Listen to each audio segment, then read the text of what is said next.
Tom, it's always so much fun to be a moderator in sessions where you actually want them to just keep running because you have so many thoughts around the information that's been provided. I'm also really looking forward to having a deep dive into some of the successes around machine learning and what machine generated content is up to these days.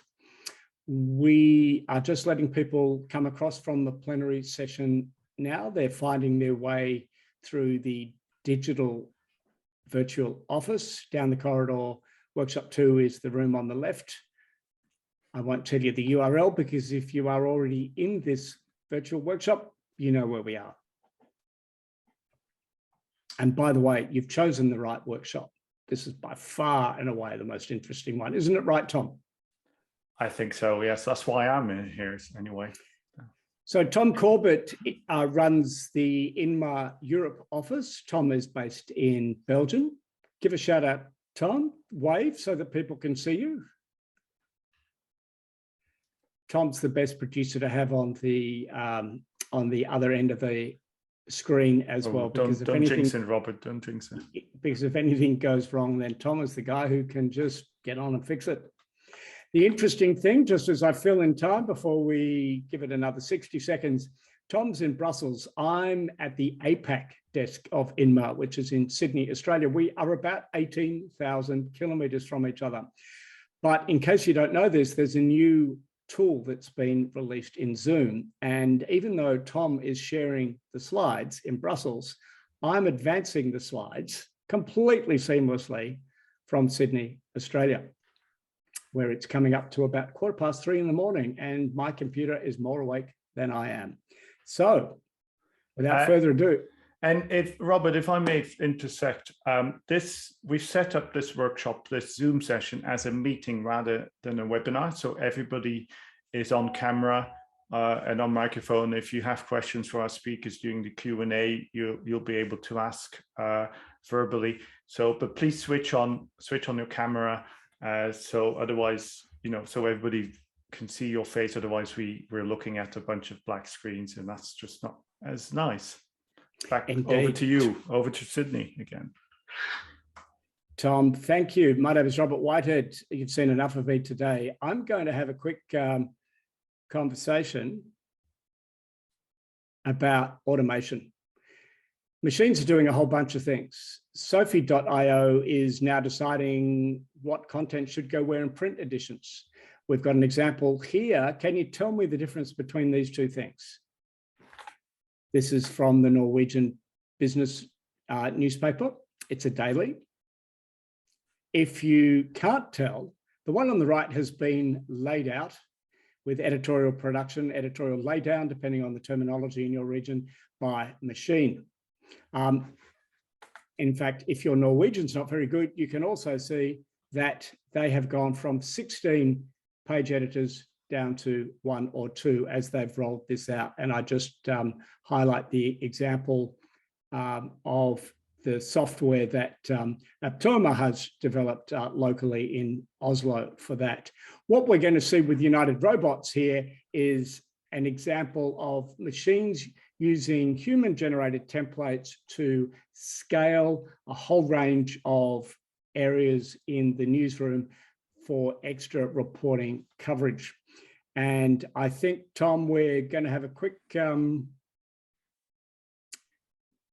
summary. Well, we're going to do a poll there, Tom, or how? Yes, hang on, because I'm sharing the screen. I'm now going to introduce the lead for the workshop. Cecilia Campbell is the Chief Marketing Officer of United Robots, which is based in Sweden. The workshop number 2, the first poll we're going to ask, just very, very quickly, if you could fill this out. Where are you with content automation as a company? And you can choose one answer, that automation has huge potential. What's your attitude around whether you are planning to invest in it, which is number 2. Tell us if you think automation is even on your radar, but we don't have plans to invest in it yet. And automation is not on our radar, or finally, the choice you can go for is that it's not relevant or you don't know yet. We're going to ask this question at the beginning. We are running the poll, Robert. Aren't you seeing it, the window? Yes, we are. Okay, And if people could just pick one of those, and we're going to see any change in attitudes between the beginning and the end.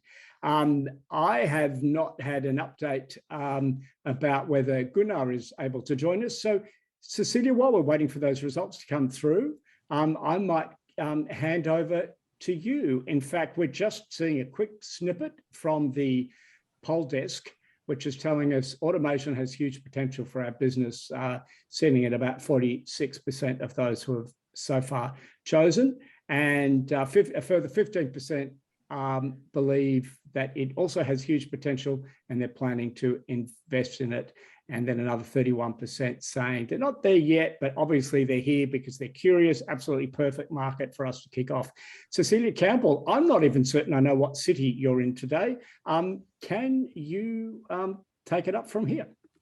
I will. Hello, thank you. Yeah, I'm in Malmö in the south of Sweden.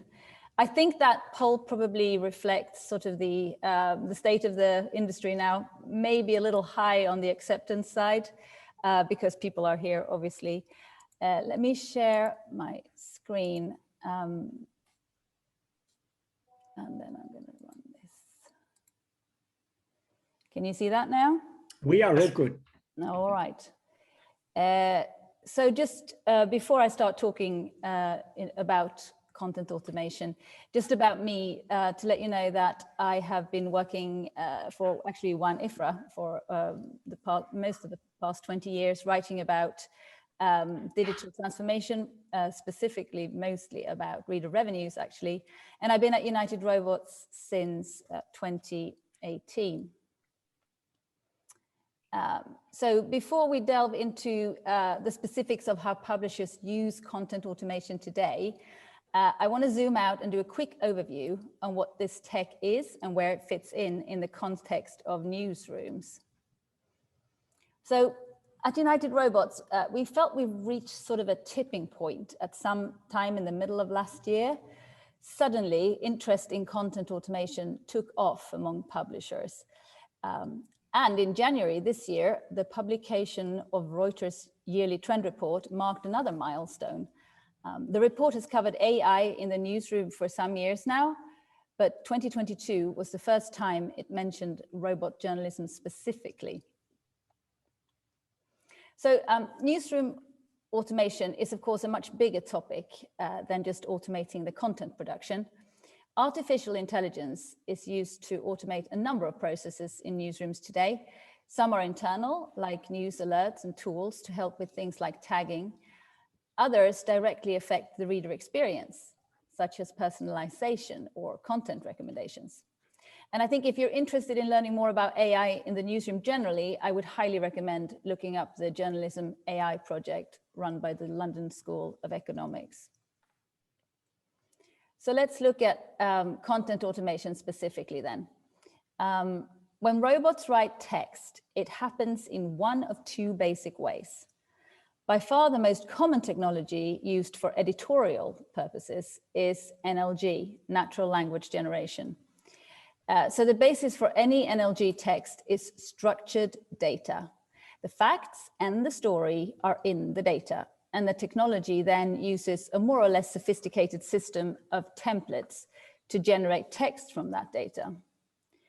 Another way for robots to write text is by using machine learning to produce human-like text.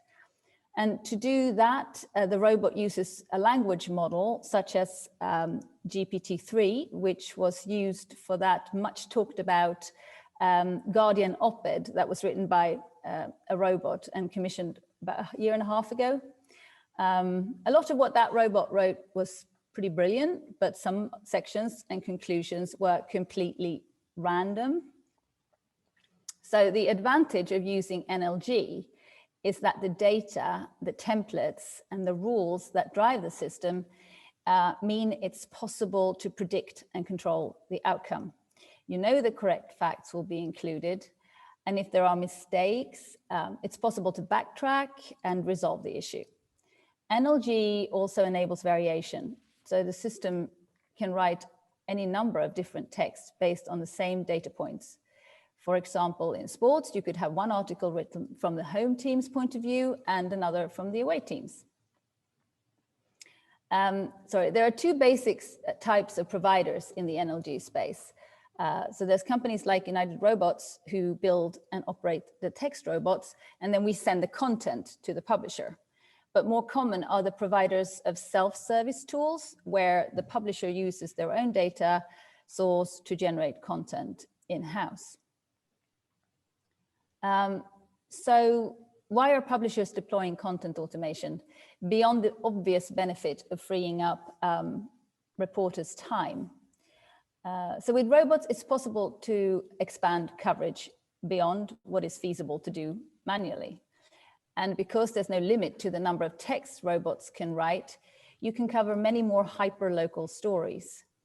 Also, if you decide to cover, for example, all real estate sales, you'll have a regular, predictable coverage, which you can build business around.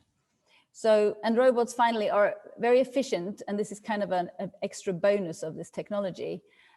They can surface stories based on anomalies or trends in the data, so you can build new stories from that.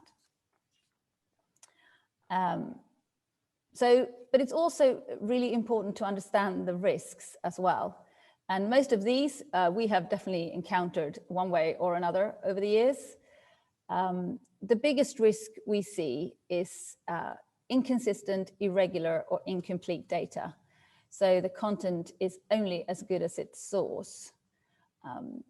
You may also become dependent on tech experts in-house if you do this, especially if you're building a business around it. I think this might be a bigger issue if you're using self-service tools, which require bigger expertise. And then there's the whole issue of how and where you publish the robot text. You might not want to flood parts of your site with automated content.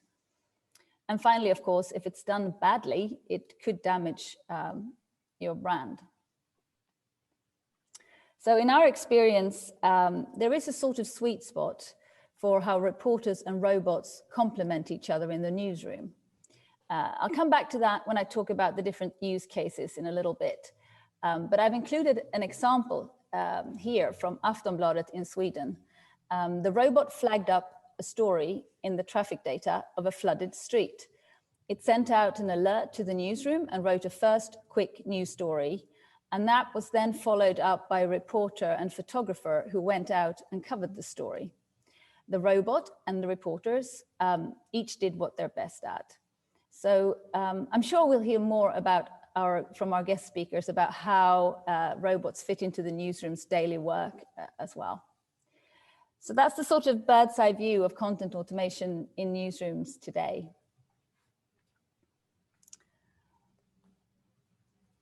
Yep, that's it, Rob. I'll stop here now for a bit then. Okay, terrific. I'm going to ask just a couple of quick questions before we get into the case studies. Do we have an image problem with the phrase robo-journalism? Yes. And maybe how do we deal with that? Well, maybe we should have dealt with it a long time ago, I'm thinking. I mean, in some ways, it's not really journalism in that way. But it kind of shows that, okay, it's used in journalism business. But I mean, the stuff that the robot writes, it's not something you need an investigative brain for, mostly, you know? I mean, of course, the robots, it does the data analysis to spot the stories and figure out the angles of the stories. But it's not sort of quality journalism. So maybe we should just stick to content automation. I don't know. It's an interesting one that I think people will have in the back of their heads, because when you're trying to sell the concept internally to your bosses, to your newsroom colleagues, the idea of robotics, let alone united robots, it does sound like it's the latest installment of Star Wars. But in reality, of course, it's much more practical than that. And we're now going to dive into a couple of cases. Cecilia, do you want to bounce into that? Yes, I will, except somebody has to stop sharing. Tom is sharing now, I think. I'll just switch on this slide for you to introduce our speakers. Oh, okay, sorry. I was going to do the case that, okay. Okay, Cecilia, you can share your slide if you want. This is a workshop. We have a very relaxed attitude to yes, formality. And if anybody has a question, unlike in the main session, you don't need to type it in the Q&A or in the chat. Just wave your hand in front of your camera, and then Robert and I will hopefully see that, and you can ask your questions to Cecilia or any of our guest speakers. You put that slide back up, and let's introduce people first. That's a better idea. Yes. All right, so I'm very excited that we have these fantastic publishers with us here today. We have first, we're going to hear from Jens Pettersson and Anna-Karin Tilleby from NTM in Sweden, who have been doing automation for quite a long time now. And they've had a bit of a retake recently, and they're going to tell us about their business case and how this fits into their reader revenue business today. And then Cynthia Dubose from McClatchy, who is a much more recent addition to our friendly club. And they've started doing, well, I'll let her tell you about it, but they do real estate and high school sports, I believe, in terms of content automation. So we'll hear from Cynthia a bit later, talking about how you can easily get started, what you should think about, and what their strategy has been around that. But I'm gonna start out by just sort of explaining a few use cases that we see, sort of best practices today for what publishers do. And then, of course, the slides will be, and I'll send out an expanded version which has more of the text in the actual slides, so that when you get them later, what happened there? I think we're looking at your family members there, Cecilia. I know. Who's that? That's my son, and that's where I used to live. How gorgeous. Whereabouts is that? That is in the Lake District in England. I'm impressed.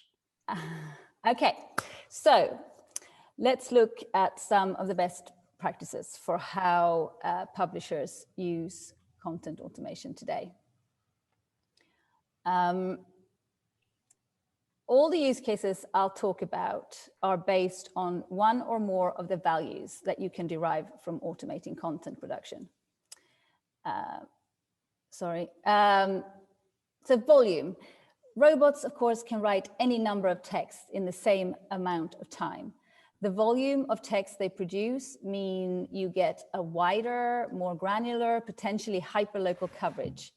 So you can cover every house sale in every neighborhood, or publish game reports from all leagues of all local sports. So volume is really the core value of content automation. And then speed. Robots can write stories in seconds as soon as something happens, and it takes as long to write one story as 100. Consistency. If you have regular and reliable data, that means you can provide always updated and most current information. Accuracy. Robots don't make mistakes, well, most of the time.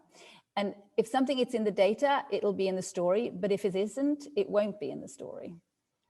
And then that's that story discovery piece I mentioned earlier. The robot analyzes the data, and this is how it identifies the story, and it picks up on unusual events or patterns.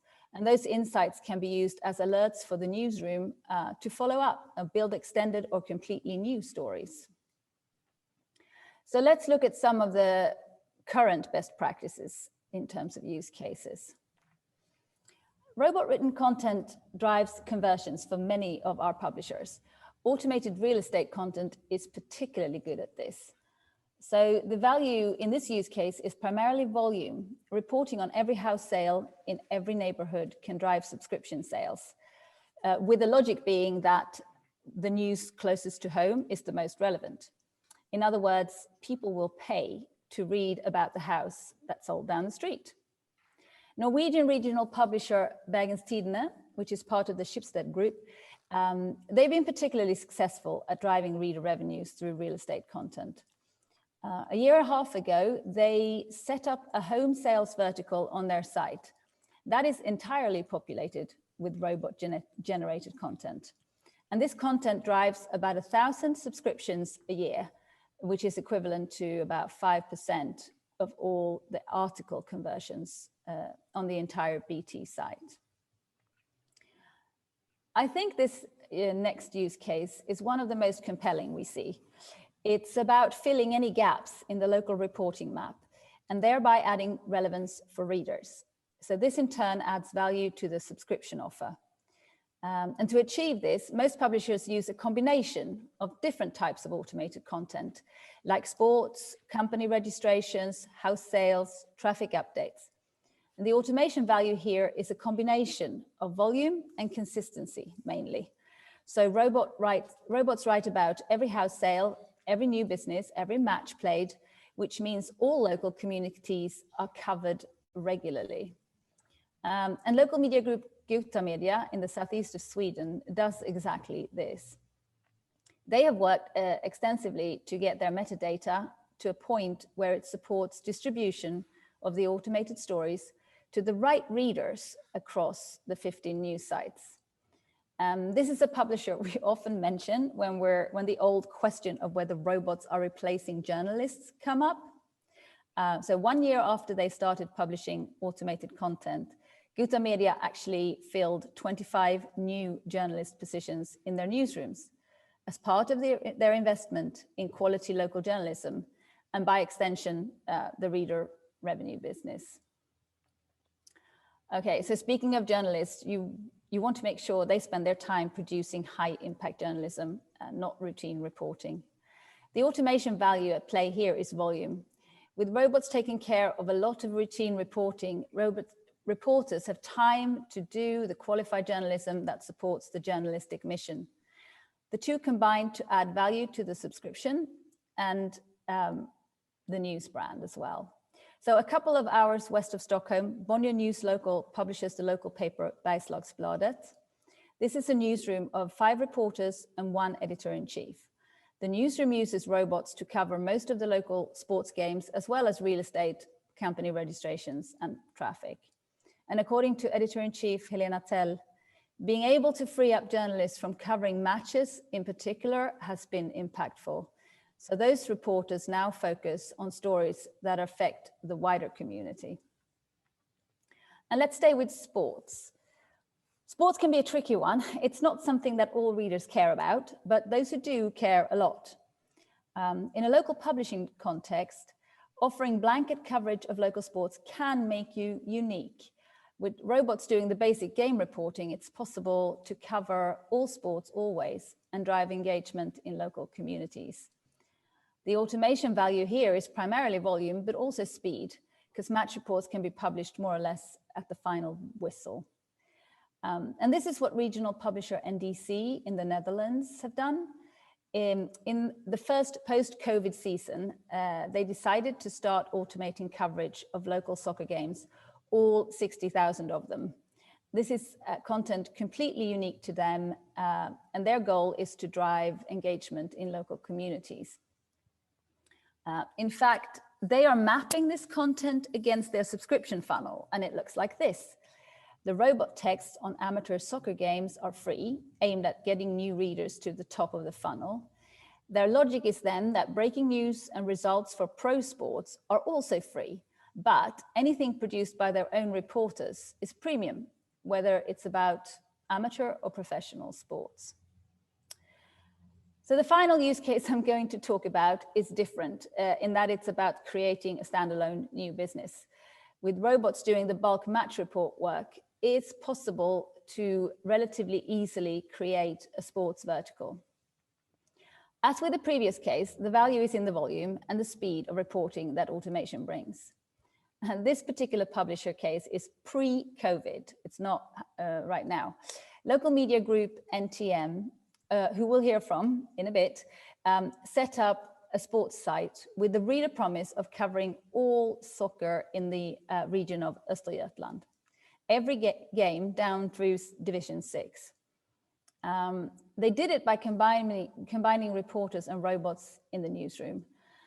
The site took 3 weeks from idea to launch, and for the 2019 season, 850 texts were published. 70% were game reports written by robots, and 30% were interviews, analysis, and other in-depth stories written by journalists. So the discussion about robots in the newsroom sometimes gets stuck in this question of either or. But a fruitful discussion should not focus on whether to have robots or reporters, but rather how they can best work together. Because the thing is that they can complement each other really well, and each drives value to your subscription offer. The journalists, of course, do what they're trained to do, all that investigative, human, important journalism that underpins your brand. What robots can add are the opportunities linked to the automation value I've been talking about. The volume, which allows you to publish content on a much larger and more granular level, like every house sale on every neighborhood, or reports from all games of all sports. Then there's the speed and immediacy, which you can use to set up traffic services for your readers or provide weather forecast updates several times a day. And with all the automated content, you have the advantage of being able to plan for it and build revenue streams around it. So to conclude, if you're interested in exploring automated content, start looking at the different values it drives. How can you leverage the volume of text to fill gaps in your reporting map? How can you leverage the speed to set up new services? Can the consistency and predictability of this content support new revenue streams? And how can you use the robot's data analysis to discover and generate new stories? This was just a quick overview, and I know both Jens and Anna-Karin and Cynthia will talk more about how they get value from the automated content. So I shall stop sharing now. And I guess if anybody has any questions at this point, I'm happy to take them. Otherwise, we can move on to Jens and Anna-Karin. I think we might just move on and roll any questions into the subsequent discussion with Jens and Anna-Karin. Let's do that. Okay, so guys, Jens will let you know your screen is ready to go. All good.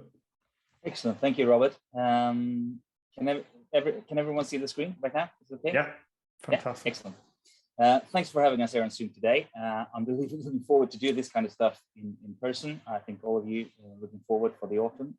I hope to see everyone in Copenhagen. It's, I think, next time we can see each other for real. But today here on video, we're going to talk a bit about NTM and the robots. And my colleague Anna-Karin and I will tell you what it's actually like to work with these kind of robots in newsrooms, and challenges and benefits of doing that. I'm going to give you a short introduction on what NTM is. We don't need to get stuck here, but we are a local media company, a conglomerate in Sweden, up north of Scandinavia in Europe. We have around 18 newsrooms all around Sweden, 450 journalists, a little more than 250,000 subscribers, a bit more than 70,000 of them are digital only. We reach around 65% of people in our areas, so we're like a strong local player. And we have a yearly turnover on around 177 million euros. If we look back to 2020, we set up a new strategy on digital reader revenue. Our conglomerate had been working with this since 2017, but with different strategies on different markets. In 2020, we set up a new common strategy for the whole conglomerate, which is called Let's Get Ready to Double. We set a very crystal clear North Star goal, which was to double up on digital subscribers in 3 years. This all rests on the simple fact that local news has a great value. It's not more complicated than that. And to work on this, we have been trying to be very clear on what kind of value we bring our subscribers out there, and to enforce that. And we also need to strengthen our relationship with them and come really close to them. And we want to create habits and getting them to use us on a regular basis. That's like the core of the strategy of this. And when it comes to creating value, you need good journalism and you need good employees to do that. And now it's time for me to introduce you to one of them. And this is she. This is the robot that Cecilia has been talking about. It's a cooperation with United Robots, of course. And this robot in particular has been employed by us since 2016. And we heard Cecilia mention some of the benefits of working with the robots, but she's a really truly fast writer. She can do her work in no time. She's always focusing on the right kind of topics, and she has extremely high working capacity. She always delivers on time, so that's the good part of this. And for NTM's part, what kind of material or journals do we publish from the robot? We do it on real estate sales, we do it on sports, on lower divisions, and we do it on traffic news, we do it on newly started companies, and we are actually about to implement weather reports as well from the robot. So it's a diversity of topics. And why do we use this? Primarily to speed up production and to get a lot of high volume on the right topics, and let our human journalists focus on other stuff that is more important for them to focus on. I'm gonna ask Anna-Karin, my colleague, will let you know a little bit more on how we actually do it in real life in the newsrooms to maximize the value and the effect of the robots. Anna-Karin, please bring it on. Thank you, Jens. I'm going to begin to talk a little bit about sports and adding extra value to automated texts. As you mentioned, Jens, we have collaborated with United Robots since 2016. And we started by using the sports results. And we have developed it since. Now we have an agreement with the coaches and ask them to participate in the reporting. The coaches get a text after each game, asking them to reply with a comment. Coaches' comments gives a human touch without manual work, and they are often of very good quality. The comments are checked both by a robot and manually. The first version of the text with the result is published immediately, but the comments are added automatically once we get them. Next slide, please. Integrating robot journalists into our publishing strategy. Our sites are run by an algorithm. This makes it easy for us to use metadata from the robot text to give optimal exposure to different material without manual labor.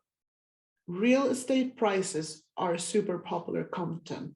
The higher the prices, the more the interest. We decided to use that knowledge to give texts with higher prices better positions on the front pages automatically. Since all markets have different pricing levels for the real estate, we had to make individual threshold values for each title. This means that if a house is sold for a price above the threshold value, it automatically gets higher news value and thereby gets a better position on that front page. Next slide, please. Aggregate and recycle. All text on real estate sales are published one by one, but to make extra use of them, we also publish top lists for different time periods, such as weeks, months, and years. These aggregated texts are really smash hits for engagement and are often one of the most read articles in a day. Next slide, please. Next step, real estate. Real estate is one of our 7 prioritized topics, and the robot journalism is fundamental in that reporting. We are right now in the process of a total redesign, aimed to get better exposure for the journalists on real estate and create a better overview for the readers. That includes better and easier search directly on the front page, with the possibility to search exclusively within the real estate content. We also want to expose more of our robot journalists in a specific position on the front page. Just as our personalized widgets for news, we intend to present the right real estate content for the right reader based on region and interest. Next slide, please. And what have we learned from hanging out with the robots? Number 1, cultural challenges in the newsroom. Do they steal our jobs? That was a quite frequent discussion in the beginning. The reporters feared that they would lose their jobs to a robot that would produce the text of poor quality. And number 2, seeing the material as a great add-on to all our local journalists. not either or. It has made it possible for our reporters to focus on what they do best and leave the rest to the robots. Number 3, convince newsrooms with data and effect. If they can see the effect, they are more likely to see the benefits of the robot. Number 4, you need to analyze and adjust.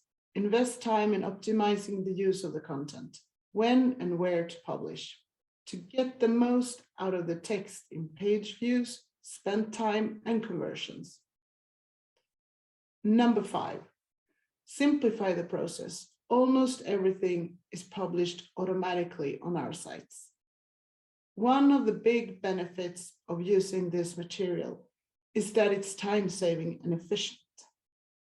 And over to you, Jens, and some of the results that we have seen. Thanks, Anna-Karin. It's time for me actually to introduce another one of our employees. This guy here is Frederick.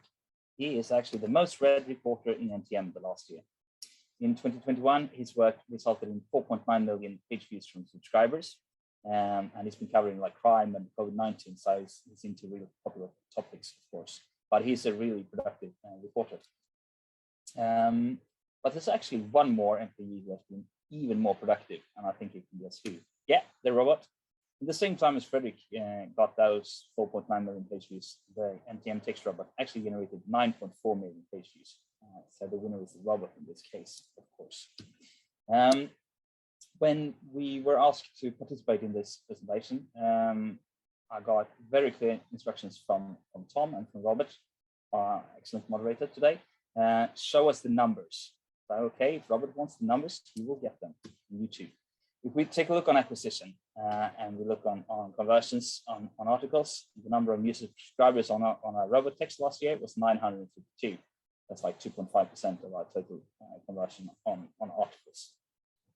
If we turn to engagement or retention and look for a simple KPI as subscriber page views, we got, like you heard, 9.4 million, and that's like 4% of our total for all our news sites around Sweden.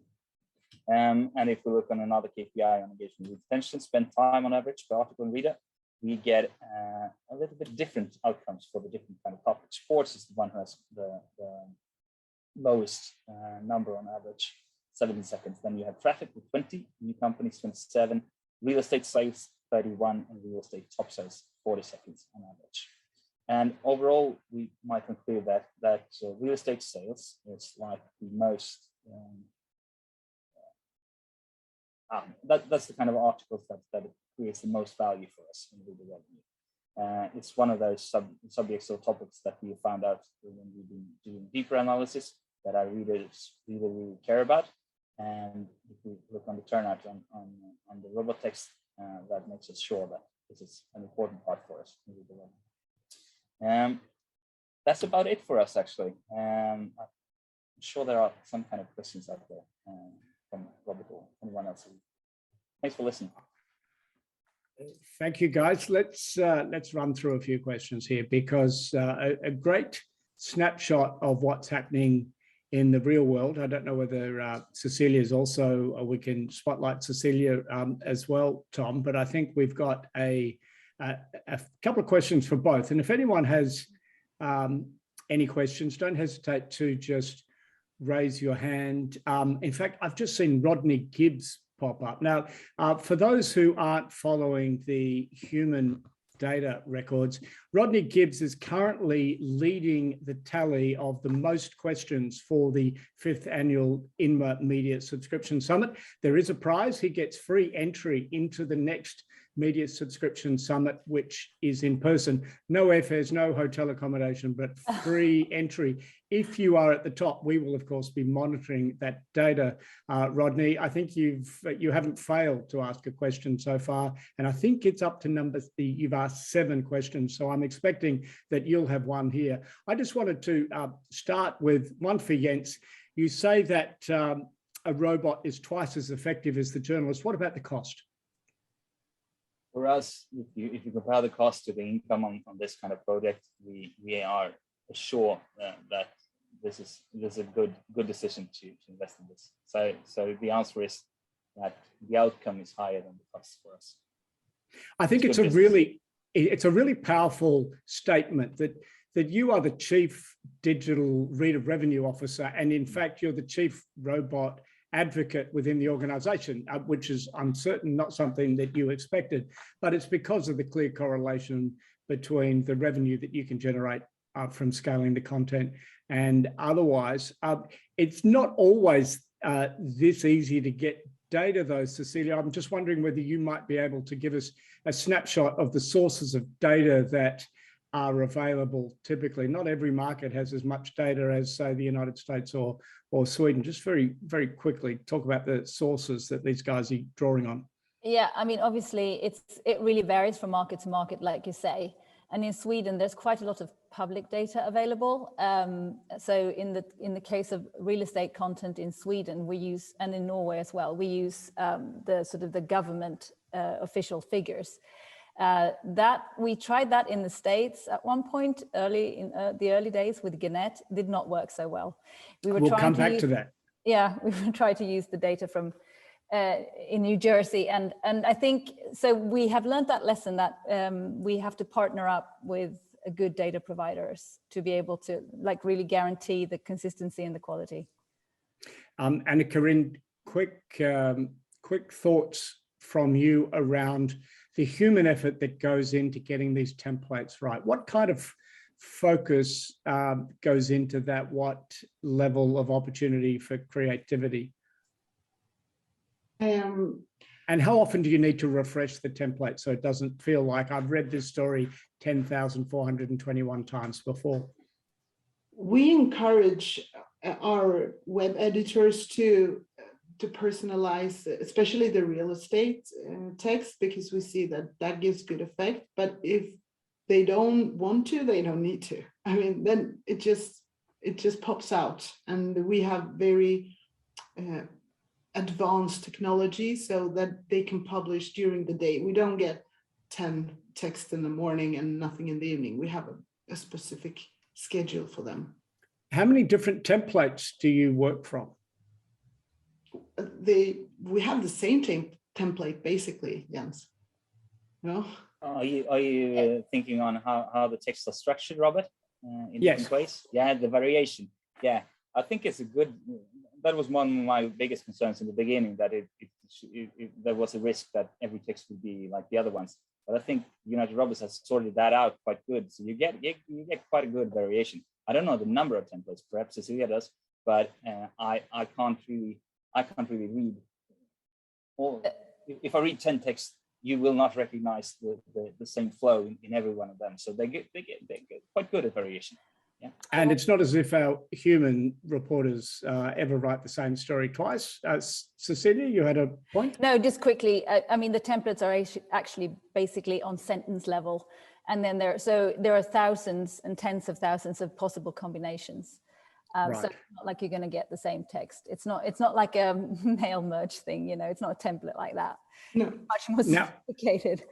Now I'm going to show the power of the interactivity of this virtual workshop. We're now going to cross live to Atlanta, Georgia, to our celebrity question asker. Rodney, you're with the Atlanta Journal-Constitution. Hello. You are on the subscription side. Yeah. What about this would concern you? Or excite you? We've started to dip toes in it, and I can relate. We had some resistance from the newsroom about threats, not so much to their jobs, but more just to the quality, worried about the quality of the reporting. And we've, I think, overcome that. I do have a question. Curious, how transparent are you with your readers that these are AI-generated stories? And have you found best practices for updating or enlightening your readers about how these stories are made? We actually have a signature called NTM text Robo, so we're very transparent on that. And we did some kind of editorial pieces on telling the story on the journalism, on the robot journalism in the very beginning. But we haven't gotten any. I mean, it's so many years since we started doing that. So nowadays, I think our subscribers are actually kind of used to knowing the fact that they are robots. in robot lifetime, it feels like years ago. For others, it's the near future. Cecilia, have you got some people that you're working with who actually decide it's better to give a real byline to a story, or what are the different treatments that you'd recommend? As far as I know, all of our publishers are transparent with, they have some sort of robot byline on the robot text. I don't know anybody who doesn't do that. So Darth Vader doesn't appear as a frequent byline. No. I think that would be good. You could get some money out of Disney for that, or possibly you might need to pay them. Okay, any other thoughts or questions? Just raise your hand, or otherwise we have another opportunity shortly. We're going to go to McClatchy now. Cynthia DeBose, if you're ready to share your screen, we might jump in with your story, and then we'll come back for a further discussion. Cynthia, how are you today? I'm well. How are you? We are really pumped. I think the robots have pushed some adrenaline through the place. So before I present, I will just add that in addition to the robot byline, we do have a disclaimer at the bottom of all of our stories that what does that look like? It just says that we created this with data that was gathered and assembled by a bot, but that our editors had a process in it, which is something I'll talk about in my slide. But then we also have an email that's set up where people can email questions about what we're doing, or email hate mail if they want. And that actually goes straight to me. And I will tell you, I haven't received any hate mail. I have received a lot of questions of, can you expand? So especially when we're doing the high school sports, it was, oh, this is great that you're in this high school. Can you move over to this high school? Can you do this school? Can you? So it's been interesting to see, but no one, I think as journalists, we worry a lot about the forward facing, and it was really important for us to be transparent with the public, but we have yet to hear really anger about us testing this. So okay. That was not my intro, but I did want to weigh in on that. No, that's good. It's a good way to warm up. Cynthia, you are, of course, managing editor on the engagement side, and it's a really different perspective that you bring to it. I'm glad that you haven't had any hate mail. I'm assuming you haven't had any robot-generated hate mail yet either. How about you share your slides, and we'll dive right into it. Over to you. Sure, thank you. Right. And we can see you and good to go. Great. So as you said, I'm managing editor for audience engagement for McClatchy. McClatchy is 29 markets across the US. We, of course, we do still have a print product, but most of my work is in digital. So I manage everything from SEO to social to newsletters to audio, focused on growing our audience, but also engaging our audience once they're either on platform with us or even with some of our off-platform partners. Last year, I would say middle of the year, we were challenged really to start to figure out how we could do more. We had a brainstorming in the spring of 2021 where we took a look at our gaps. What was our audience looking for that we did not have a lot of? What topics were driving people to our sites? And we started brainstorming how we could deliver more of it. We realized that a lot of the topics that we saw driving new audiences to us were really information topics, things like real estate prices and sales, the sports scores that I just talked about, restaurant inspections. And we really identified a gap because those were topics that our newsrooms didn't have manpower to cover, and we really didn't want them to cover. We want our journalists focused on the journalism, not tracking down like how many homes were sold in this zip code every week, or tracking down a lot of sports scores. We wanted them focused on what they were skilled to do, and that's the journalism. And so we embarked on these projects with AI to really see if we could deliver this information to our audiences, old audiences and new audiences. And so we have AI projects across 7 markets right now, and we'll be looking to increase that to 10 probably by the end of February. And we're looking at real estate, so bringing real estate sales and prices. We work with United Robots on that. high school sports, we work with a vendor called Lead AI. We have data visualization, which you see there, and that's Data Herald. And then we're also doing a test with True Anthem, which is about AI-powered social publishing. So using an AI algorithm to improve what we see for our social media publishing. To date, all of these projects have exceeded our expectations.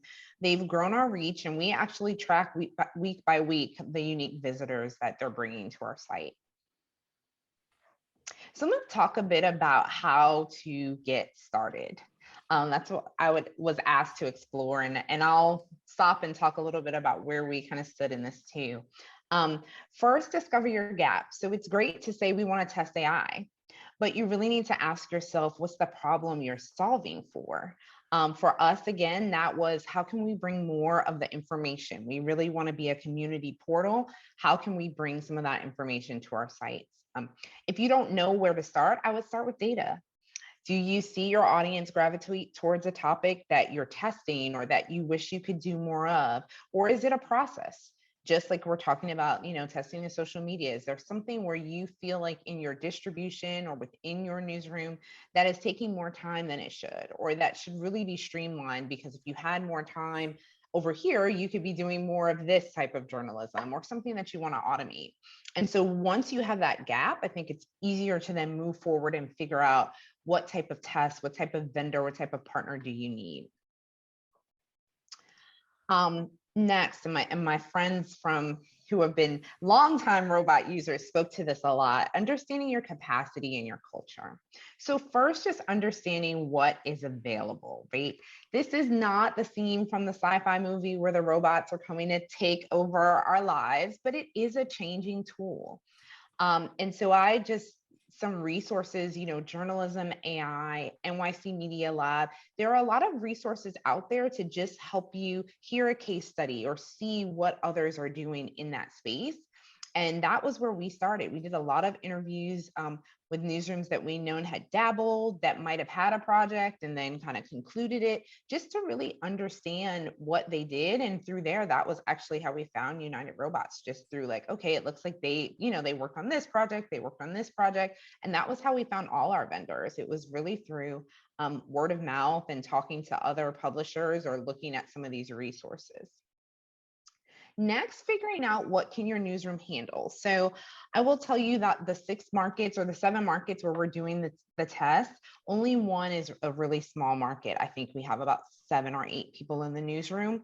So we've really tested this in markets where we knew they could handle kind of extra work or handle, hey, there's a vendor call, can you get on this, without having to sacrifice some of the time. But also we found editors who were really passionate. And I'll talk about that in the next slide too. But we knew we had to have try this in newsrooms that were going to be ready to experiment, but also had kind of some understanding of what was happening in the industry with AI. And then lastly, the socialization. So I kind of got ahead of myself in answering that last question. It was so important for us to be transparent. Even before we started, we have quarterly town halls. I had a slide and I presented, this is what we're going to try and we're going to test it. And it was really important for the newsrooms to understand that this was not a robot versus man. This was more supplementing what we already knew worked. And we knew that because of some of the reporting that you all had done. And the more that I think you can socialize and make that point, I think the better output you're going to have. And so we had an editor with our high school sports who I wouldn't say resistant, but was really skeptical of the fact that, there was going to be a robot or automation to try and get these scores and to write up these stories. And we really made it a two-way street. And once he started understanding that the more feedback and the better feedback he gave to the vendor, he was teaching the bot how to be better. And so I think that is really important and very important in having that transparency for your newsrooms and for your editors and reporters, so they understand that their feedback and their help is still needed. And as I said, on the bottom of our stories, we're very clear that yes, this was gathered by a robot, but it also had the human touch of an editor in our newsroom. So once you have all those things, set your goals. So I would say it's so important not to start any of this without knowing what you're going to measure. And sometimes it's okay if it's not going to be page views or uniques. Maybe you're measuring volume. Maybe you're measuring, whether the AI implementation can increase just the amount of what you produce, because you're going to need that down the line. Maybe you are starting a new product. I will say, for us with the real estate, we've now, in every market that we have AI generated real estate content, we're starting newsletters, because now we have enough volume to be able to package that and put it together into another product. So always just know before you kind of go down that path, what it is you're going to measure, so that as you reach those critical points, you can say like, this is maybe not doing what we thought, or wow, this is exceeding anything we ever thought we would be. And then the champion. And so I just touched upon this a little bit, but really in each market, we had a champion for the effort, for the AI effort. And I would say, who makes the best champion? They need to be curious. Again, we're journalists, so maybe skeptical too, right? But they need to be able to ask questions and be comfortable saying like, oh, tell me again, how is this going to work? Because that's the person who, when other people in the newsroom say, what are we doing? Why are we doing this? That's the person on the ground. I am not in every newsroom. And so we need somebody who's able to answer those questions and say, no, it's really not that bad. Like they're not doing anything that we would do, guys. It's things we don't want to do. They need to be data driven and able to look and say, hey, we tweaked this, or we made a change and it looks like, our page views went up or it went down, or we're reaching different people. This was really important when we started with the real estate, because SEO we knew would be a key piece of that. And so our editor that led that first effort, he was so keyed in on every time that he made a change and the bot kind of learned that SEO headline change. Did he see an increase? Did he see a decrease? What would happen if they put California instead of CA? And so even things that small, that's the type of person that you want to work in alignment with this type of effort. And then I say fearless, because anytime you hear, and we didn't use robot journalism, but I think anytime you hear AI, of course, people are going to be nervous. And we need people who are like, I'll try it. And I'm not scared. If it does well, it does well. If not, we'll move on to the next thing. So I think that's important.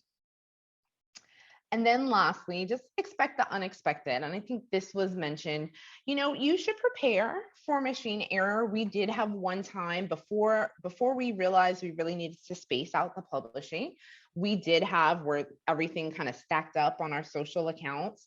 And then we were able to go back with the vendor and we were able to say, hey, we need to tweak that. We need to figure out a way that it's not going to publish more than this amount of stories in whatever given time. Don't want to flood our social. We want it to be very seamless, and we want it to feel like it's just a part of what is being presented as part of our content for the day. Reader backlash, which again, we did not have any. It has really been more people saying, hey, can you cover this?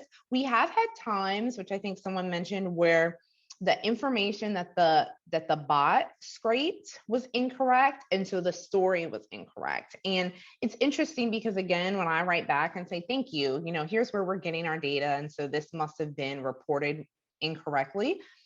The reader is always very gracious and says, oh, that makes sense. They never get it right, or the reporting is not right. I'm going to go tell them it was not right. But we've never had people saying, you're messing up journalism. And I think because we've been transparent about it, we've never had to kind of backstep and say, oh, no, we're not saying that journalists aren't important. I think that the transparent from the beginning has always been key to not having that backlash.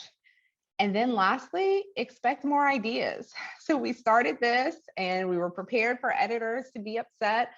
And then all of a sudden I started getting emails like, can the bot do this? Do you guys think the bot could automate this? So you should also prepare yourself for your newsrooms to start to really understand what this is and have more ideas of what they want to try, which I am very much am excited about. And so on tap for us, in addition to more real estate, is actually weather.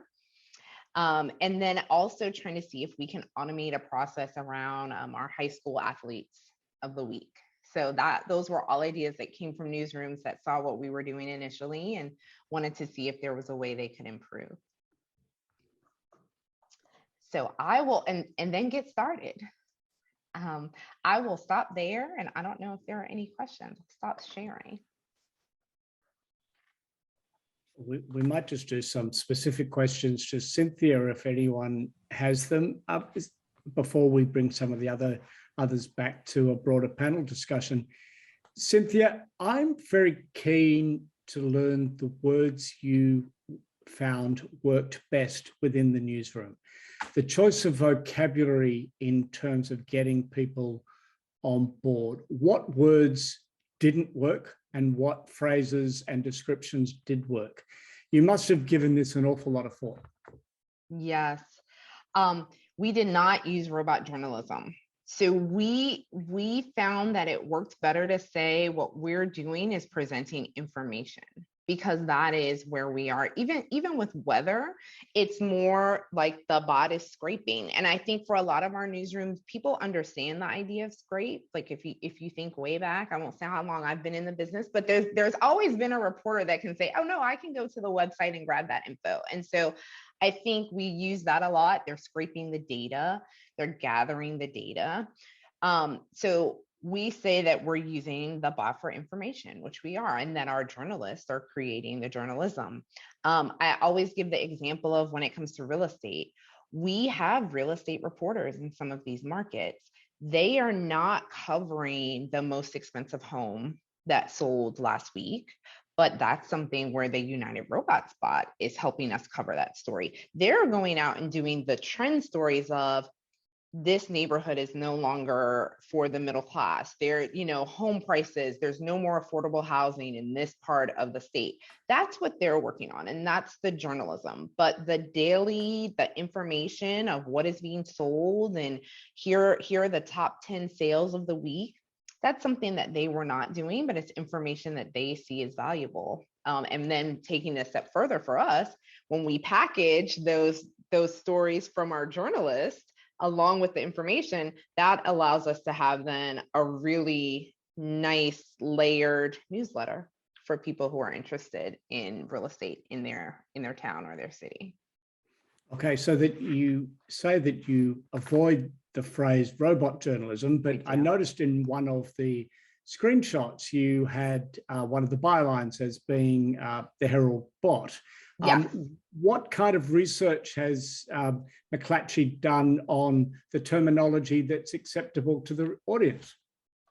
That's a good question. I'm not sure that we've done any research except for whether we were going to hear from people when we rolled this out. We went with bot because we did a lot of research with some of the other partners out there to see what bylines they put on it. And I think for us, it was important to have the byline of bot versus just not having a byline at all, or kind of saying like wire or staff, because it really wasn't. So I don't know that we went out and said, how comfortable are you with this? But what I should have put up there in addition to the bot is the bottom, which says it was written, here's how this was written. We gathered the data. There was a bot that gathered the data. There's an editor that works with that bot to make sure that everything is correct. And then it's published. We're going to cross back to Atlanta in a second. I can tell that Tom's driving this conversation from Brussels with great alacrity. But Cecilia, I'm wondering whether you could also just join the main screen, Tom. Have you seen any research that explains what terminology is of most acceptable limits for readers? Phrases you don't use, phrases you do use. What's your guidance to people working with you?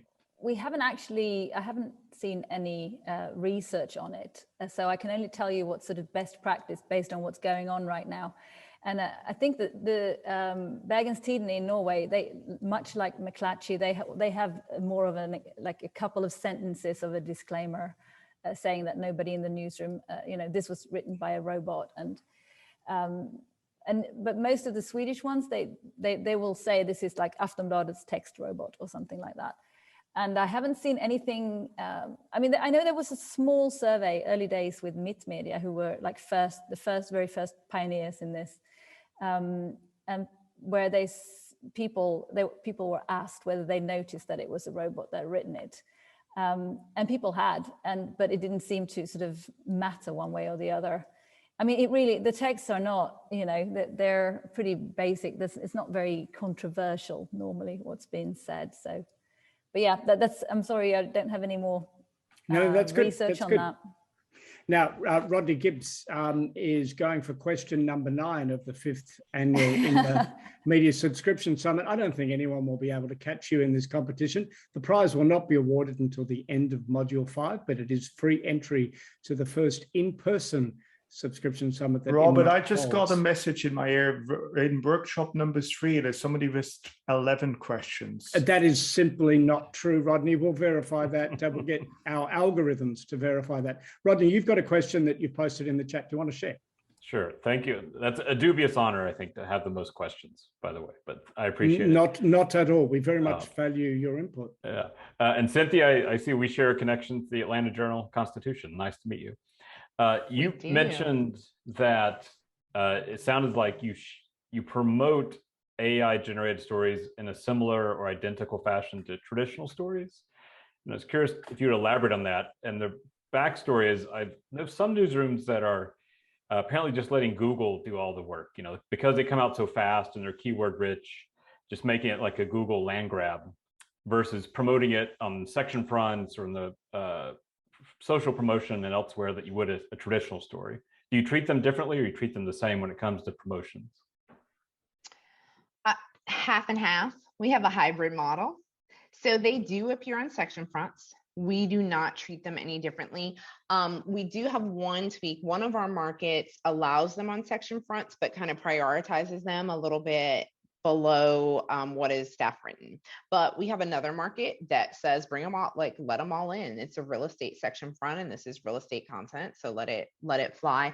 On social, we do try and space it, or I wouldn't say schedule, because we don't schedule every piece, but we do try and make sure that they're spaced out. And we've actually started in our first market, which was Sacramento. They've actually found a sweet spot of timing that works for these, which is kind of late night, which is when I guess people are looking to try and figure out if they can really afford a house in Sacramento. But they've started kind of stacking them within a certain amount of time period, which is not unlike what we would do with other with staff written pieces of content.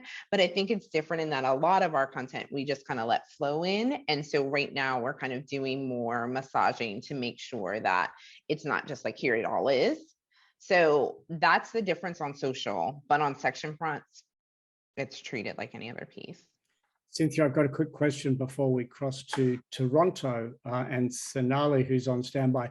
Cynthia, you raised the prospect that each one of these pieces needs the same kind of content analysis as a human written journal. So in Sacramento, you come up with the insight that it's late at night that people in that fair city, the capital of the state of California, of course, no one can afford a house in Sacramento, and they are lying awake at night worried Keeping about them this up topic. at night. Yes. Yeah. Yes. So are you getting down to market specific content analysis around robots, and you analyze it the same way as you do in any regular story that you publish?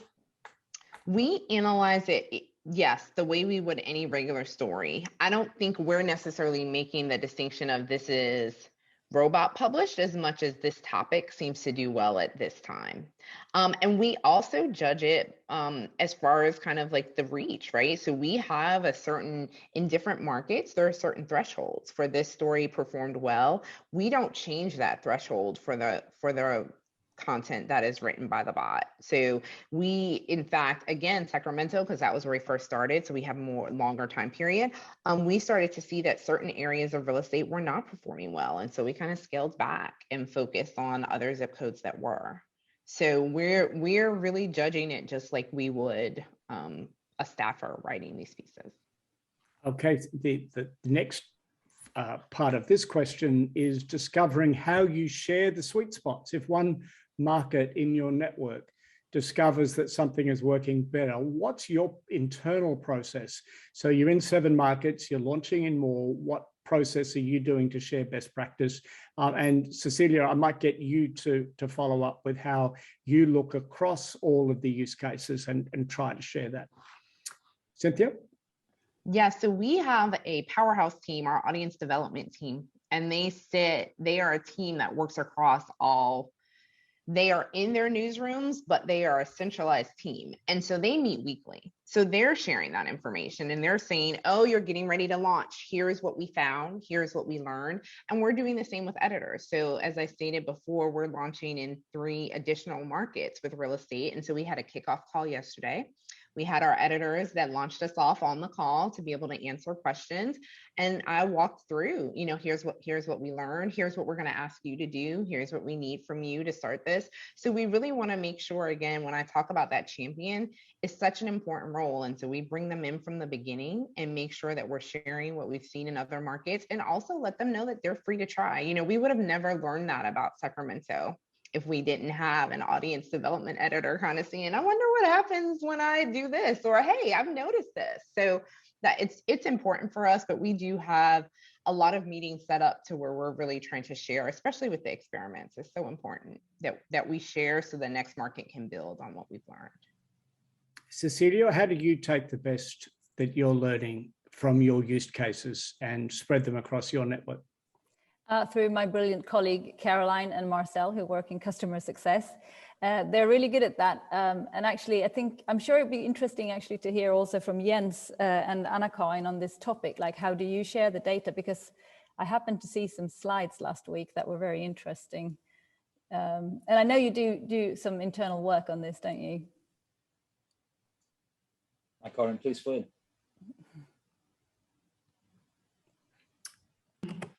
Anna-Karin, okay, so tell us, you've just been revealed as having had a really interesting internal slide last week. Please tell us what was in it. No, but to us, it's really important to always evaluate the things that we have on all our pages, and we share between our sites all the information and the data. And that what you were referring to, Cecilia, was like our annual report over all the material that we have from United Robots. So we always evaluate everything and see if we have some success stories in some areas that we can use in other areas. So feel free to do some screen sharing if you want, Jens. No. And I think, as we're working with this now, it's, of course, NTM have been doing this for quite a few years now. Most people are more recent to it. We're trying to build more intelligence internally as well in United Robots to be able to sort of help people with benchmarks and good ideas and stuff. So yeah, watch this space. It's a long process. There's a lot of data out there. It's just being able to extract it, really. No, but actually, I think the conclusion by following the data on robots are that you need to, if you want success with it, you need to actually handle it as a normal article written by a human being. If you use it, if you see the value in it and you identify that the subscribers really appreciate it, you can't hide it. You need to use it on your front pages. You need to show it and give it a good position, and then you get results. We use an algorithm. As I think Anna-Karin mentioned, that the algorithm is steered by a human being, an editor who's giving it a news value, but is also affected by how many page views from subscribers, how many reactions or comments they get. And if you use the metadata in the text and you know that something is really, if a price of a house is higher than 10 million, you know for sure that the people out there will be interested in reading it. Then we use that in our algorithm, and automatically gives it a higher news value and brings it to the top of the front page. So I think you need to appreciate the content and give it true value. Yeah. Jens, speaking of hiding things, can you just hold up your coffee cup, please? I know you well enough to, yeah. So that's where we're going, guys. You just need to be a little bit nerdy to be an advocate of this. Thank you for doing that, Jens. The other thing that you touched on is you don't want to keep the robots in the background, but speaking as someone who used to run a large newsroom, the fantastic thing about having robots on your staff is that they don't turn up to the staff meetings. They're not asking aggressive questions. They're not leaking material to your rivals' media gossip columns, and they are really loyal. So I just wanted to put one out there for the robots. Globe and Mail does lots of stuff around automation, not in terms of content generation, but I'd love to cross now to Toronto. Rodney Gibbs, you only have one challenger, I think, in the formal space, and Sonali is a previous winner of the most questions in one INMA Summit Award. Sonali, you've got a comment or a question. Yeah, it's more a comment than a question. Just that, I heard Cynthia, Cecilia, Jens, everyone answer the question of how do we message this to readers? I think based on our experience with algorithms, readers really do not notice a lot of stuff. We are very sensitive to it as journalists, and as a result, the whole culture change conversation, the conversation that everyone's talked about, that you have to have with the newsroom about bringing the skeptics on board, that is the real nub of it. But honestly, like as Robert said, we work with algorithms in a number of different ways at the Globe and Mail. For example, an algorithm decides when to present a paywall or not. And our editors have been like, are you kidding? You're paywalling wire content? Who's going to pay for that? You can get it for free on the internet, right? But it's only our editors who say that. We haven't heard a peep out of a single reader saying, why are you asking me to pay for Canadian press content or Associated Press content? And for that matter, I worked at Bloomberg 20 years ago, and we had an algorithm writing the stock market report then. And again, never heard a peep from anyone. Nobody said, why is there a templated stock market report going out 5 times a day? Readers just don't notice this stuff. Well, when I was a stock market reporter, I think I used to write the same report 3 times a week, but I would write it every day and just update the numbers, change the verbs, do that kind of stuff. So, Sonali, I'm going to pick you up on one thing, though. Your colleague at the Globe and Mail from the Sophie.io team, Gordon, one of the smartest people in the business, he made a comment in time just merges during these incredible INMA media subscription summits. I'm going to say it was module 2. Made a comment that despite the fact that he has helped build technology to automatically do print layout, print curation, that he's not ready for content generation by templated work. Now, if you guys aren't ready for that, I want to understand right here and now, after you've heard these great use cases, what's stopping you? Honestly, it hasn't been as much of an area, as much of a focus area for us, because we've really focused on problems we can solve for the newsroom in different ways. So one of them is this question of what to put behind a hard paywall and what not to, because we were leaving money on the table there, because as an editor, and I used to be in charge of the team that ran our websites and our social media platforms, we would only notice the big articles, the important articles, when we were discussing, oh, what should we paywall, what shouldn't we paywall? The algorithm notices wire content, like boring secondary stories that none of us would ever even think about. So Sonali, if I just jump in here, Jens is telling us, as a person from the reader revenue side, that he's got machine generated content that is also generating subscriptions. So yes, I'm assuming that it now fits into that same universe and you've just got to get to it next. Well, I think Jens also has access to a lot of data that is not publicly available in Canada. We have these really tight privacy laws. This is a really good point. Yeah, I don't know what my neighbor's house sold for. I would love to know, but I don't know what it's sold for. And then the other thing is we don't have the same kind of interest in hyperlocal sports that I've seen in Europe or in many American cities as well. Like no one really cares how the high school sports team did, whereas I know they're passionate about in Scandinavia. I'm going to say you don't know how passionate they are because you're not reporting on it. And I think that's true when you visit all these regional communities. Go and look at how our media tapped into something and then rolled out something that previously did not exist. I'm just going to cross I'm sure to you're right. Momo.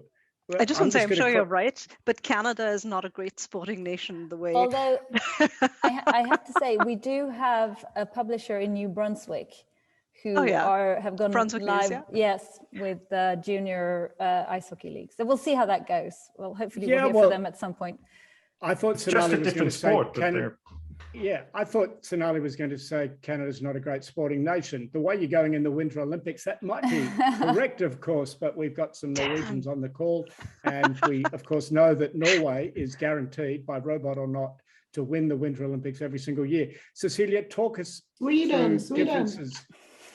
Sweden, well, we shall see. Tom, can you bring up the top 10 medal tally from the Winter Olympics live from Beijing? Norway always wins.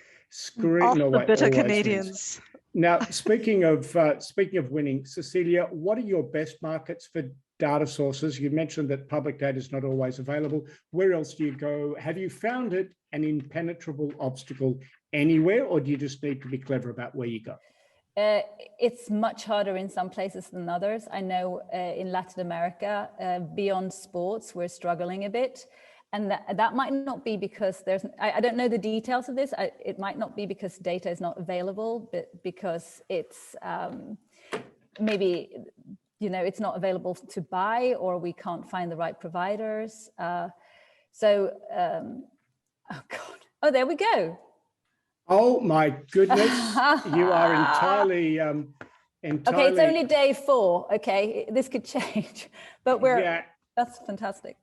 I don't see Canada there. I don't see Canada there, folks. That could rate as the shock result. Anna-Karin, thank you for bringing us that live human curated news interruption. Cecilia, sorry, keep going just before we finish this up. Yeah, no, it's different in different markets with the data. I can't really see that we see a pattern. It's a little bit of an ongoing struggle for us to find the right data providers that are going to be, consistent, and they're actually going to make the content affordable, because we can't, with stock market, for example, we've kind of put that on hold right now because the data is too expensive and it won't make any sense. And of course, there are many others who are doing that, like Bloomberg and people like that. So it varies a lot. I'm sorry, that's the best I can do. No, that's okay. And just finally, I'd like to ask a group question.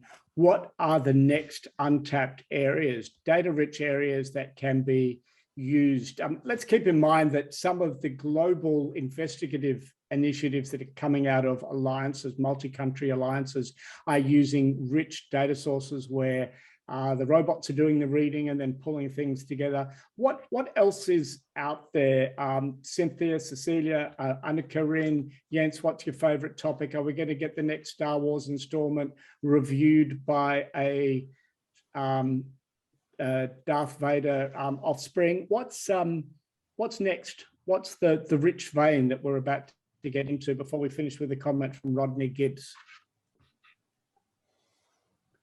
I like all the local journalism. I think hopefully we'll get to see a lot more from in that area, like, the planning permissions, or we're working on an annual reports robot now, local business annual reports, which can, in Norway, and that is surfacing some interesting stories. Like suddenly you can see how many percentage of board members in local businesses are women and things like that. So it actually generates a bit more, actual interesting journalism, not directly, but indirectly. So bringing the machine to data journalism, as it were. Yes, we've seen election results around the world where electorate by electorate, seat by seat, reports have been written in a way they haven't been written before. So, Nali, one last quick question. You're really going for Rodney Gibbs's title come on, here. Robert, it's my second question. Make it quick. I know, but you're up to 13 data. Comments in the chat field. Economic data. What have you got in mind? Statistics, employment, GDP, stuff like that. Why isn't that done more? Well, I think the data at the moment, of course, is inflation and interest rates across the world. It's going to be, it's going to give COVID vaccinations and infection rates are run for the money over the next 12 months as we get into that side of macroeconomic data. Anything else that the panel's got a thought on? Jens? Yeah, Robert, I think we see a huge interest from our audiences in the public room, what's happening in the cities. So I think that there could be something in like planning or building or restructuring the city, and to map that up on a geographical map and combining the kind of data scraping on those kind of plans. Here you can see 10 new projects going on in your city, or that kind of stuff, where you connect like development of your city on public data and mapping it up geographically on a map. That we can. Let's see. We can do that we can talk about this in Copenhagen next time, Robert. Yeah, we can indeed, where Rodney Gibbs will get a free entry, but not a free airfare, not a free hotel, asterisk, asterisk, asterisk. Cynthia, a quick secret question. You mentioned, and no one else is listening, you mentioned that we need to be prepared for an onslaught of ideas. Once the newsroom gets through the 5 stages of robotic grief, they get to the point where they are incredibly excited. It's like someone's died in the family, but then they realize there's an inheritance and there's money, and they move to this final phase, which is exuberance. Now, within that exuberance, what's the one idea that you've heard that you'd love to be able to do, but you can't do yet? What's the thing that gets your eyes wide open? Well, if I share that, then everybody's going to try and do it. Rodney Gibbs is not listening now, but he does have the final word in this particular workshop, of course. He's got our celebrity question of status. I think one of the more interesting ones, which we are actually going to try to do with United Robots, was the weather. And not like it's going to be sunny and 65, but there's a hurricane, right, coming your way. We used to have a reporter that did nothing but watch national weather site, add the report, add what was updated, go back an hour later, add what the update was. Oh, it moved course. These are the winds, right?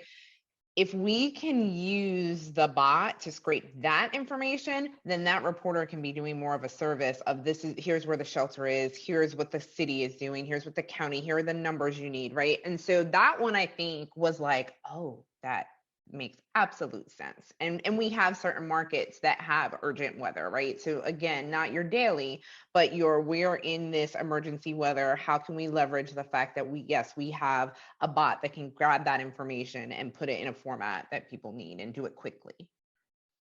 Yeah, really interesting as we get more random storm cell events happening around the world that have not been as predictable as the routines of reporters in the past, being able to find the right data sources to scrape.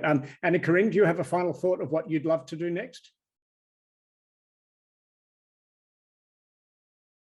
Anna Corinne was focused on her phone. She's just been checking whether Sweden.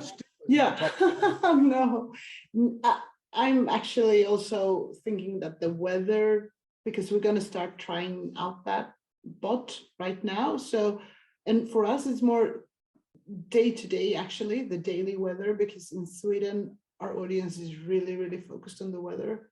So I think that would be interesting. And in the future, I think more of climate data will also be something that would be trendier. Yeah, well, let's keep in mind, Cynthia says it's going to be sunny and 65. Of course, when it's 65 in Malmo and it's centigrade, it's just another sign that we need a weather bot doing minute by minute extreme weather reporting, because that's unbelievably hot, and maybe even the computers will struggle to deal with that. Rodney, final thoughts on this topic. This is your 10th comment at the 5th annual INMA Media Subscription Summit. Is it going to make us money? I think so. I mean, for our newsroom, I see great possibilities for leveraging it for a local market. I think we historically and other newsrooms I've been in have been daunted by a lot of things you've touched on, namely the technology and the expense, or the feared expense, which maybe isn't rooted in reality. And despite the ribbing, I'll say, Robert, I'll ask one more question, is how much did I enjoy this? Very much. Thank you very much. This was really helpful and enlightening. I appreciate it.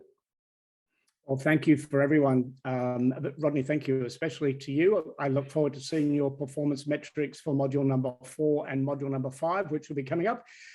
Please thank Cynthia DeBose, Jens Pedersen, and Anna-Karin Tilby. Thank you so much, guys, not just for the time today, but the time that you've developed for your cases and all of the thoughts that have gone into your presentations.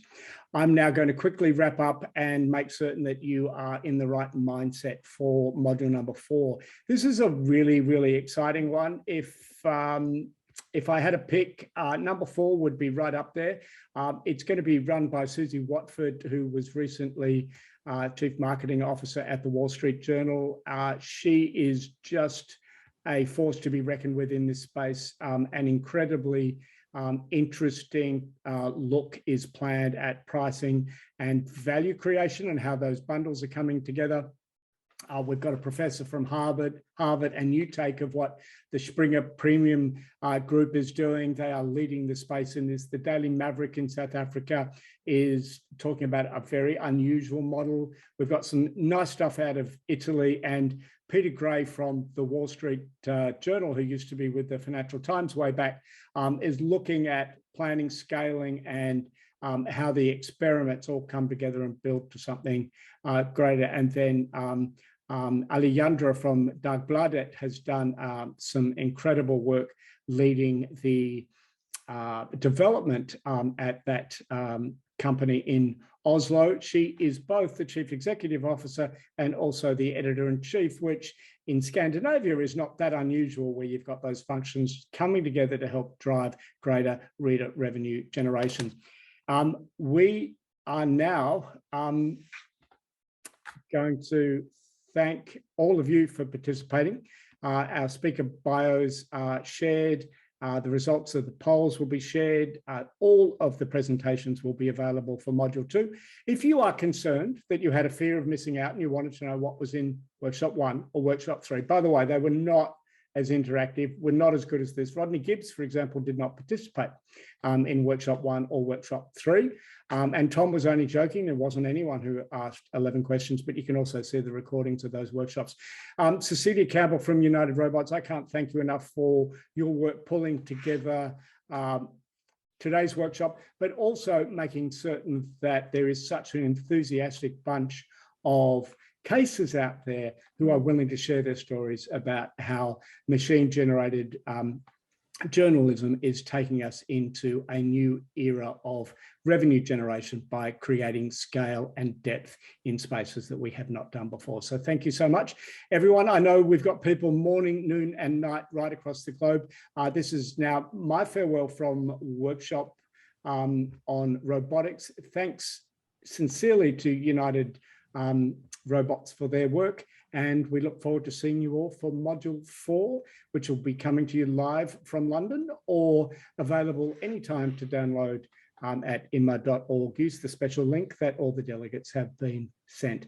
Thank you so much. My name is Robert Whitehead. I'm going off to bed.